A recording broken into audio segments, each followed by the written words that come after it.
इमाम कसाई रहमतुल्लाह अलैह से हारून रशीद कहने लगा मेरे बेटे को घर आके पढ़ा दिया करें। तो आप फरमाने लगे मैं नबी पाक अलैहिस्सलाम के इल्म को रुसवा नहीं कर सकता। तेरे बेटे ने हदीस पढ़नी है तो जहाँ सब के बच्चे पढ़ते हैं तेरा पुत्र भी वहीं आएगा। उसने कहा जी ठीक है मेरा बेटा वहीं आ जाएगा, लेकिन इसे थोड़ा अलग से टाइम दे दें। फरमाने लगे कोई टाइम अलग नहीं, सारी क्लास में जहाँ सब बैठेंगे तेरा पुत्र भी वहीं बैठेगा। अर्ज की चलो इसका सबक ही पहले सुन ले। फरमाया ये भी नहीं करूंगा, जो पहले आएगा सबक उसका पहले सुना जाएगा। ये नबी पाक का दीन है।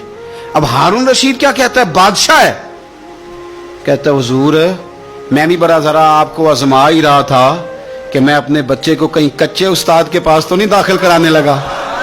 इंशाल्लाह ये आएगा और खिदमत करेगा आपकी, आएगा। हारून रशीद गुजर रहा था और इमाम कसाई रहमतुल्लाह अलैह ना वुजू कर रहे थे। ये आला हजरत लिखते हैं सारी बातें, सारी उन्हीं की सुना रहा हूं, उन्हीं के मतलब की कह रहा हूं। जुबान मेरी है बात उनकी, उन्हीं की महफिल संवारता हूं, चिराग मेरा है रात उनकी। चिराग ने जब संवरना हो तो अंधेरा हो तो संवरेगा ना, वरना चिराग को पूछेगा कौन। तो उन्हीं की महफिल संवारता हूं, चिराग मेरा है पर रात, यानी मेरे चिराग को चमकने का माहौल उन्होंने ही अता किया।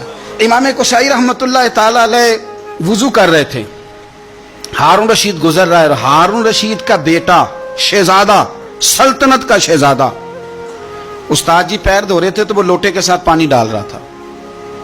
हारून रशीद ने देखा तो गुस्से के साथ घोड़े से उतरा। लोग कहते हैं हम ये समझे कि अब हारून रशीद ना इमाम कुसाई पे गुस्सा करेगा कि शहजादे से वुजू करवा रहे हैं। किसी ने इमाम कुसाई के कान में कहा कि हारून रशीद आ रहा है। फरमाने लगे आ रहा है तो आने दो, मैं क्या करूं, आ रहा है तो आने दो, मुझे कोई परवाह नहीं है उसकी। हारून रशीद करीब आया तो गुस्से में आया और आगे पता क्या किया, जोर से अपने बेटे को थप्पड़ मारा। कहने लगा रब ने तुझे दो हाथ दिए हैं और तेरे उस्ताद जी खुद पैर धो रहे हैं, एक हाथ से पानी डाल, दूसरे हाथ से उस्ताद के पैर धो, फिर तुझे पता चलेगा कि मैं किसी आलिम की खिदमत कर रहा हूं।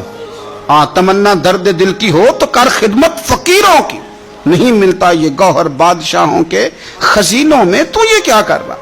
हारून रशीद किसी की परवाह नहीं करते थे, लेकिन कोई आलिम दरबार में आता तो तख्त पे उठ के खड़े हो जाते। वजीर भी बड़े होते हैं ना मशवरे देने वाले। एक वजीर कहने लगा हुजूर इस तरह तो सल्तनत का रोब चला जाएगा। ये भी मेरे आला हजरत ने लिखा है, रोब चला जाएगा।